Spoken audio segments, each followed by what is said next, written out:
अस्सलाम वालेकुम class 4th year बच्चे। आज हमने स्टार्ट करना है Arrhenius theory of electrolytes. Arrhenius theory actually में क्या है, ये एक जनरल सा फिनोमेना है, जनरल से रूल्स हैं जो इलेक्ट्रोलिसिस के बारे में हम जानते हैं। जैसे कि हम जानते हैं कि जब हम किसी इलेक्ट्रोलाइट को पानी में या किसी सॉल्वेंट में हल करेंगे तो वो कैटाइन और एनाइन बनाएंगे। फिर हम ये जानते हैं कि कैटाइन और एनाइन ऑपोजिट इलेक्ट्रोड्स की तरफ मूव करेंगे। तो ये जो कुछ पॉइंट्स हैं ये आर्हीनियस थ्योरी के हैं। तो हम बाकायदा पढ़ लेते हैं कि आर्हीनियस थ्योरी क्या क्या इलेक्ट्रोलाइट्स के बारे में हमें बताती है। आर्हीनियस ने 1887 में एक थ्योरी पेश की थी एक्वा सोल्यूशन के अंदर, मतलब पानी में आपने सॉल्वेंट या इलेक्ट्रोलाइट को डिज़ोल्व करना है। मेन पॉइंट्स इसने क्या कहे, इसने ये कहा कि जब आप इलेक्ट्रोलाइट को एक्वा सोल्यूशन में ले आते हैं, मतलब कि आप इलेक्ट्रोलाइट को लेंगे और पानी में डिज़ोल्व कर लेंगे, उसका एक्वा सोल्यूशन बना लेंगे, तो वो कुछ चार्ज्ड पार्टिकल्स बनाएंगे जिसको हम आइंस कहते हैं। जो पॉजिटिवली चार्ज्ड आइंस होंगे आप उनको कैटाइन कहेंगे, नेगेटिवली चार्ज्ड पार्टिकल्स को एनाइन कहेंगे। सेकेंड पॉइंट ये है कि इलेक्ट्रोलाइट और आइंस के बीच में एक डायनामिक इक्विलिब्रियम होता है। इसका मतलब क्या है कि अगर इलेक्ट्रोलाइट ए बी है तो वो डिसोसिएट होके ए प्लस बी नेगेटिव भी बना रहा होगा और ए प्लस बी नेगेटिव मिक्सअप होके ए बी भी बना रहे होंगे। तो इनके दरमियान में एक डायनामिक इक्विलिब्रियम एग्जिस्ट करता है। थर्ड पोस्टुलेट क्या है इसका, कि अगर आप इलेक्ट्रिक फील्ड लगाते हैं तो आइंस फ्रीली मूव कर सकते हैं। और आइंस कैसे मूव करते हैं?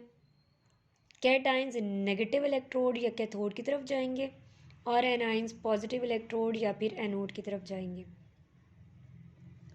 फोर्थ पॉइंट ये है कि अगर आप इलेक्ट्रोलाइट का सोल्यूशन लेते हैं तो उस सोल्यूशन के अंदर नंबर ऑफ़ कैटाइंस और नंबर ऑफ़ एनाइंस डिफरेंट हो सकते हैं।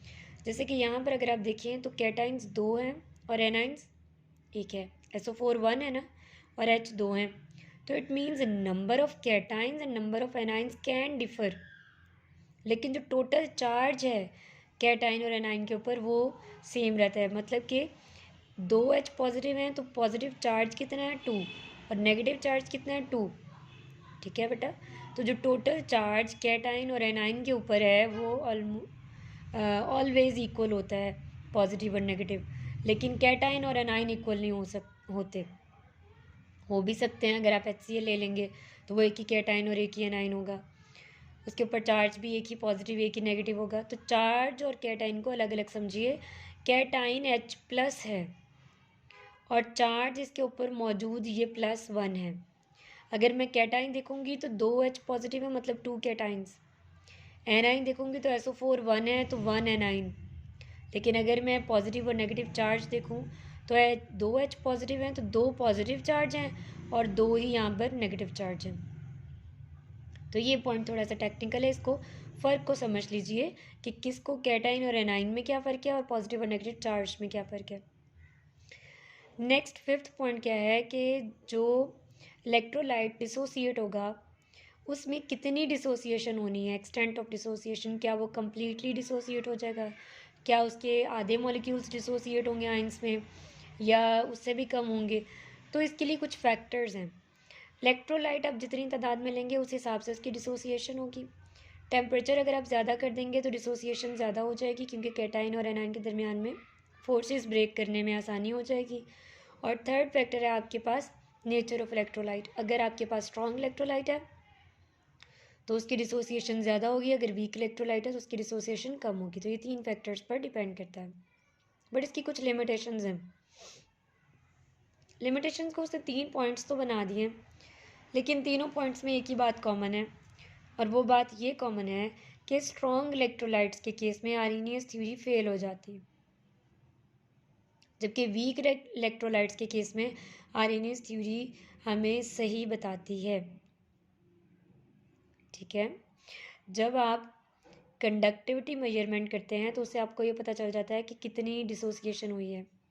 अगर किसी की कंडक्टिविटी ज़्यादा है दैट मीन्स कि ज़्यादा आइंस थे, और ज़्यादा आइंस थे इसका मतलब डिसोसिएशन भी ज़्यादा हुई है।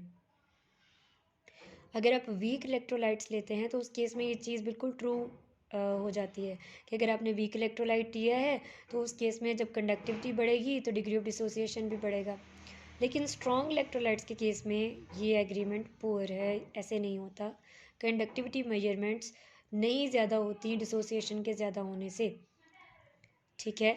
Ostwald's dilution law is obeyed by weak electrolytes but not all strong electrolytes.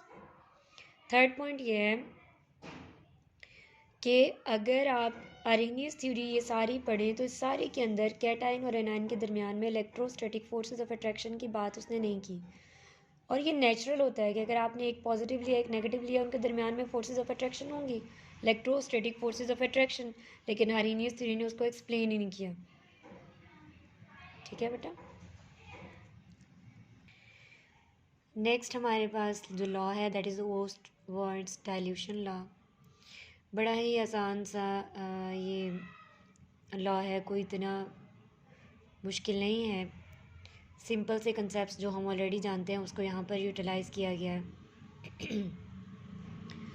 1888 में मतलब कि आर्हेनियस की जब थ्योरी आई उसके एक ही साल बाद ओस्टवर्ल्ड ने लॉ ऑफ मास एक्शन का इस्तेमाल किया इलेक्ट्रोलाइट्स के केस में। अगर आप एक इलेक्ट्रोलाइट ए बी लेते हैं तो वो डिसोसिएट हो जाएगा कैटाइन ए प्लस में और एनाइन बी नेगेटिव में। लॉ ऑफ मास एक्शन लगाते हैं। लॉ ऑफ मास एक्शन क्या कहता है कि जो रेट कांस्टेंट होता है that is equal to product over reactant, concentration of product over concentration of reactant. तो यहाँ पे प्रोडक्ट्स आपके पास ये दोनों हैं, तो आपने के ए जो कि रेट कांस्टेंट है that is equal to concentration of A plus multiplied by concentration of B minus divided by reactant. तो रिएक्टेंट आपके पास ए बी है तो कंसंट्रेशन ऑफ ए बी। अगर आपने इलेक्ट्रोलाइट की कंसंट्रेशन सी ली थी, इलेक्ट्रोलाइट की जो कंसंट्रेशन है ए बी की that is C moles per D M cube, और अगर अल्फ़ा डिग्री ऑफ डिसोसिएशन को शो करता है तो हम ये फार्मूला पीछे पढ़ के आए हैं कि अगर हमने किसी आयन की कंसंट्रेशन फाइंड करनी है तो उसका फार्मूला होता है C alpha. C is concentration of electrolyte, alpha is degree of dissociation, ठीक है बेटा। अगर सिंपल लफ्ज़ों में समझें तो ज़ाहिर सी बात है आपने जितना इलेक्ट्रोलाइट लिया है वो उसकी कंसंट्रेशन है, और उस इलेक्ट्रोलाइट में से जितना डिसोसिएट हो गया है वो डिग्री ऑफ डिसोसिएशन है, और जितना डिसोसिएट हुआ है वो ही आयन की कंसंट्रेशन होगी। तो आप अगर concentration of A plus find करना चाहते हैं then it is equal to C alpha, और यूनिट्स होंगे moles per D M cube. B की कंसंट्रेशन भी कितनी होगी, C alpha moles per D M cube. और ए बी की कंसंट्रेशन कितनी बचेगी, सी जो आपने पहले ली थी और उस सी में से सी अल्फ़ा को माइनस कर देंगे तो आपके पास जो आपने कॉमन लिया सी वन माइनस अल्फ़ा। अगर अब ये सारी जो वैल्यूज़ ये तीनों आपने निकालनी है इसको इसी क्वेश्चन नंबर 1 में पुट करें then K a is equals to C alpha into C alpha over C one minus alpha. एक सी से कैंसिल हो गया तो एक सी बचेगा और दो अल्फ़ा हैं तो सी ए स्केयर सी अल्फ़ा स्केयर और नीचे वन माइनस अल्फ़ा। तो आप ये कह सकते हैं कि K A is equals to C alpha square over one minus alpha. ये है इक्वेशन नंबर 2 और यही है ओस्टवर्ड्स डाइल्यूशन लॉ। ये जो आपके पास आया it is mathematical representation of Ostwald's dilution law. अब हम देख लेते हैं कि कहता क्या है। इस इक्वेशन के अंदर जो के ए है इट इज़ आयनाइजेशन कांस्टेंट या फिर डिसोसिएशन कांस्टेंट और वीक इलेक्ट्रोलाइट। वीक इलेक्ट्रोलाइट ने कितना डिसोसिएट होना है उसके कांस्टेंट को के ए कहा जाता है। If 1 mole of the electrolyte is dissolved in volume V dm cube of the solution then concentration is given by 1 over V। ये फॉर्मूला हम पीछे भी पढ़ चुके हैं। एक्चुअली में होता क्या है कि अगर concentration moles per D M cube है, आपने 1 मोल इलेक्ट्रोलाइट लिया है और वॉल्यूम V में डिज़ोल्व किया है। 1 मोल लिया है ये 1 मोल और वॉल्यूम V लिया है और V में उसको डिज़ोल्व किया है, तो कंसंट्रेशन क्या होगी, moles per D M cube मोल 1 है और वॉल्यूम डी एम क्यूब में V है, तो C is equals to 1 over V। C की इस इक्वेशन को इसमें पुट करें तो C की जगह पर यहाँ पर 1 ओवर V आ जाएगा, तो K is equals to 1 over V alpha square over 1 minus alpha, या K is equals to alpha square over 1 minus alpha V। अब ये क्या है, ये आपको रिलेशनशिप दे रहा है between dissociation constant and volume V। For a weak electrolyte. अब ये क्या बताता है कि वॉल्यूम जो है वो के ए के इन्वर्सली प्रोपोर्शनल है। इसको भी हम डिटेल में देखते हैं, लेकिन अभी हम इस टर्म को सिंप्लीफाई कर लेते हैं। अल्फ़ा जो है वीक इलेक्ट्रोलाइट के केस में, अब अल्फ़ा था क्या, degree of dissociation. Weak electrolyte क्योंकि बहुत कम डिसोसिएट होता है, इसलिए अल्फ़ा की वैल्यू बहुत कम होगी। 1 में से जब बहुत कम वैल्यू को माइनस करेंगे तो ऑलमोस्ट 1 ही बचेगा। तो आप इस पूरी वैल्यू को नज़रअंदाज कर देंगे, आपके पास बचेगा K a is equals to alpha square over V. अब alpha square is equals to K a into we. Alpha, अब इसका स्केयर करने के लिए इसका भी स्क्वायर रूट ले लें, इसका भी स्क्वायर रूट ले लें, तो ये हो जाएगा alpha and it is directly proportional to square root of V. अब ये इक्वेशन हमें ये बता रही है कि degree of dissociation of weak electrolyte is directly related to volume of the solution. Volume of the solution को आप डाइल्यूशन भी कह सकते हैं। जाहिर सी बात है, अगर आप ज़्यादा डाइल्यूट करेंगे तो ज़्यादा वॉल्यूम होगा। तो जितना ज़्यादा आप वीक इलेक्ट्रोलाइट के सोल्यूशन को डाइल्यूट करेंगे उतनी ज़्यादा डिग्री ऑफ डिसोसिएशन होगी। आसान लफ्ज़ों में बताऊं तो जितना ज़्यादा डाइल्यूट सोल्यूशन होगा वीक इलेक्ट्रोलाइट का, उतने ही ज़्यादा मॉलिक्यूल्स आइंस में डिसोसिएट होंगे। डिग्री ऑफ डिसोसिएशन क्या था, कितने मॉलिक्यूल्स आइन में डिसोसिएट हुए हैं। डिग्री ऑफ आयनाइजेशन ज़्यादा है, डिग्री ऑफ डिसोसिएशन ज़्यादा है। तो डिग्री ऑफ डिसोसिएशन ज़्यादा होती है with the help of increasing dilution. तो यही था ओस्टवाल्ड्स डाइल्यूशन लॉ कि वीक इलेक्ट्रोलाइट के केस में डाइल्यूशन बढ़ाने से आयोनाइजेशन बढ़ती है। Experimental verification of Ostwald's dilution law भी कर लेते हैं, इसी पे हैं। आपके पास इक्वेशन फाइनल आई थी K is equals to alpha square over 1 minus alpha we.